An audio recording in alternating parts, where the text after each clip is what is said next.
السلام علیکم ورحمۃ اللہ وبرکاتہ۔ الحمدللہ والصلاة والسلام علی رسول اللہ وبعد۔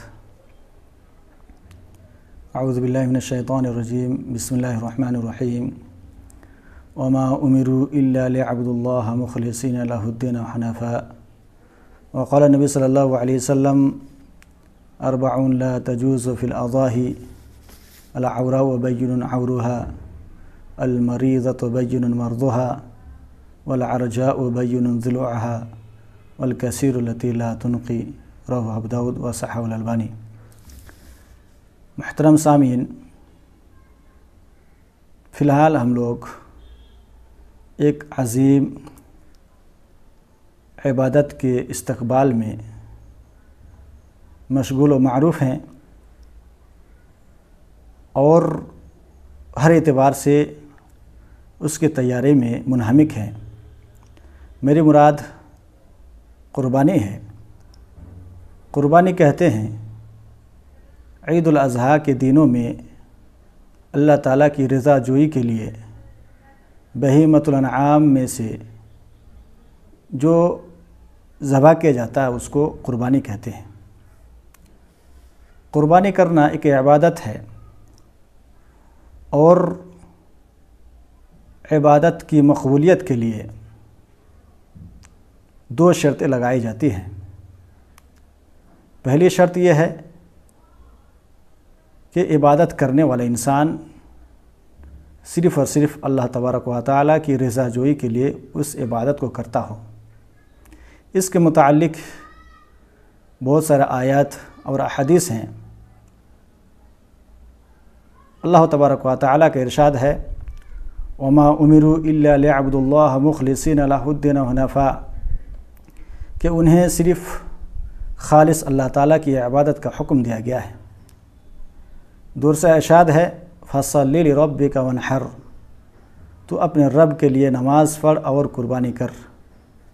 اسی طریقے سے اب صلی اللہ علیہ وسلم کے احادیث میں سے ایک حدیث جو حدیث قدسی ہے، اللہ تبارک و تعالیٰ کا ارشاد ہے: انا اغنی الشرکاء عن الشرک، من عمل عملا اشرک فیہ معی غیری ترکتہ وشرکہ۔ رواه مسلم۔ کہ شریک بنائے جانے والوں میں سب سے زیادہ میں شراکت سے بے نیاز ہوں۔ جس نے بھی کوئی عمل انجام دیا اور اس عمل میں میرے علاوہ دوسروں کو شریک ٹھہرایا تو میں اسے اور اس کے عمل کو اکیلا چھوڑ دیتا ہوں۔ اسی طریقے سے عبادت کی مقبولیت کے لیے جو دوسری شرط لگائی جاتی ہے وہ اتباع ہے۔ اتباع رسول صلی اللہ علیہ وسلم کی ہونی چاہیے اور اسی کے مطابق وہ عبادت انجام پانی چاہیے، کیونکہ عبادت کی اصل توقیف ہوتی ہے، اسے اسی طریقے سے انجام دینا رہتا ہے جس طریقے سے آپ صلی اللہ علیہ وسلم نے اس کو کر دکھایا۔ شریعت نے ہمیں جس طریقے سے کرنے کے لیے کہا ہے اسی طریقے سے ہم کو اسے ادا کرنا ہے۔ محترم سامعین، عمومی طور پر قربانی کے جانوروں میں 4 شروط پائے جاتے ہیں۔ پہلی شرط یہ کہ قربانی کے جانور قربانی کرنے والے کی ملکیت میں ہونا چاہیے، یعنی شرعی طور پر اس کی ملکیت اس پر ثابت ہونا چاہیے۔ شرعی ملکیت سے مراد یہ ہے کہ ہم اس جانور کو خریدیں گے تو خریدیں حلال پیسے سے خریدنا چاہیے۔ کوئی شخص اگر اس جانور کو حرام پیسے سے خریدتا ہے تو شرعی طور پر اس کا مالک اس سے سمجھا نہیں جائے گا۔ اس لیے قربانی کے جانور کو سب سے پہلی شرط یہ ہے کہ حلال پیسے سے خریدیں، تبھی جا کر ہماری ملکیت اس پر ثابت ہوگی۔ علامہ عبید اللہ مبارک پوری رحمہ اللہ مزید ایک شرط کو بڑھاتے ہوئے کہتے ہیں کہ وہ جانور دوسرے کے فصل چرا کر اس کی پرورش نہ کی گئی ہو۔ اسی طریقے سے جانور میں جو دوسری شرط جو لگائی جاتی ہے کہ وہ بہیمۃ الانعام یعنی پالتو چوپائی جانور میں سے ہونا چاہیے۔ اس کا ذکر اللہ تبارک و تعالیٰ قرآن کے اندر خود ارشاد فرمایا: وَيُذْكَرُ اسْمُ اللَّهِ فِي أَيَّامٍ مَعْلُومَاتٍ عَلَى مَا رَزَقَهُم مِّن بَهِيمَةِ الْأَنْعَامِ۔ اور چند مقررہ دنوں میں ان جانوروں پر اللہ تعالیٰ کا نام لیں جو اس نے انہیں دیا ہے۔ امام قرطبی رحمہ اللہ اس آیت کی تفسیر میں انعام کے متعلق ارشاد فرماتے ہیں کہ یہاں پر انعام سے مراد اونٹ، گائے اور غنم ہیں، بکری ہیں۔ دوسری جگہ اللہ تبارک و تعالیٰ خود اس آیت کی تفسیر میں وضاحت کرتے ہوئے فرماتے ہیں ثمانیۃ ازواج من الضأن اثنین ومن المعز اثنین، کہ 8 نر اور مادہ ہیں، 2 بھیڑ میں سے اور 2 بکری میں سے۔ اسی طریقے سے دوسری آیت کے اندر ارشاد فرماتا ہے ومن الابل اثنین ومن البقر اثنین، کہ اونٹ میں سے 2 اور گائے میں سے 2۔ تو کل ملا کر بہیمۃ الانعام 8 جانور ہوئے، 2 بھیڑ میں سے بھیڑ، 2 بکری میں سے بکری اور بکرا، 2 اونٹ میں سے اونٹنی اور اونٹ، اسی طریقے سے گائے اور بیل۔ یہ 8 جانور ہے جس کو ہم بہیمۃ الانعام کہتے ہیں، اور انہی جانوروں سے ہمیں قربانی کے لیے چننا ہوگا۔ تیسری جو شرط لگائی جاتی ہے جانوروں میں، وہ عیوب سے پاک و صاف ہو۔ محترم سامعین، عیوب کو ہم 3 حصوں میں تقسیم کر سکتے ہیں۔ پہلی قسم وہ عیوب جن کی موجودگی میں ان جانوروں کی قربانی جائز نہیں ہوگی، اور وہ عیوب 4 ہیں جس کو آپ صلی اللہ علیہ وسلم نے اس حدیث کے اندر ارشاد فرمایا 4 لا تجوز فی الاضاحی العوراء وبین عورها والمریضۃ بین مرضها والعرجاء بین ضلوعها والکثیر التی لا تنقی۔ اسے امام ابو داؤد رحمہ اللہ نے سنن کے اندر روایت کیا ہے، اور علامہ البانی رحمہ اللہ نے اسے صحیح قرار دیا ہے۔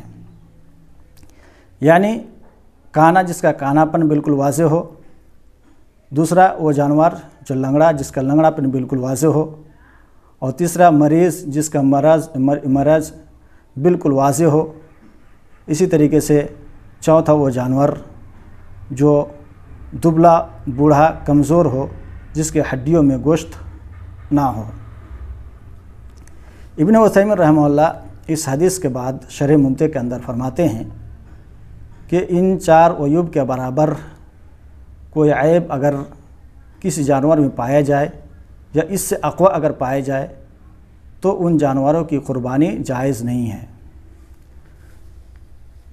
عیب کے دوسری قسم وہ عیوب ہیں جن کے بارے میں شریعت کے اندر ممانعت وارد ہے، البتہ قربانی ناکافی ہے کی بات نہیں کی گئی ہے، یعنی ایسے جانوروں کی قربانی جائز ہے، جیسے کان کٹا ہو، پھٹا ہو، یا کان میں سوراخ ہو، یا سینگ ٹوٹا ہو، یا دم کٹا ہو۔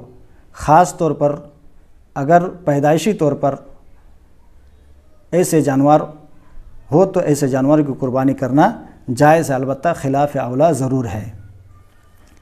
علی رضی اللہ تعالیٰ عنہ فرماتے ہیں اس کے متعلق کہ آپ صلی اللہ علیہ وسلم انہیں کہا، وہ کہتے ہیں کہ ان نستشرف العین والاذن، کہ آپ صلی اللہ علیہ وسلم نے ہمیں حکم دیا کہ ہم کان کو اور آنکھ کو اچھی طرح ٹٹول لے دیکھ لیں۔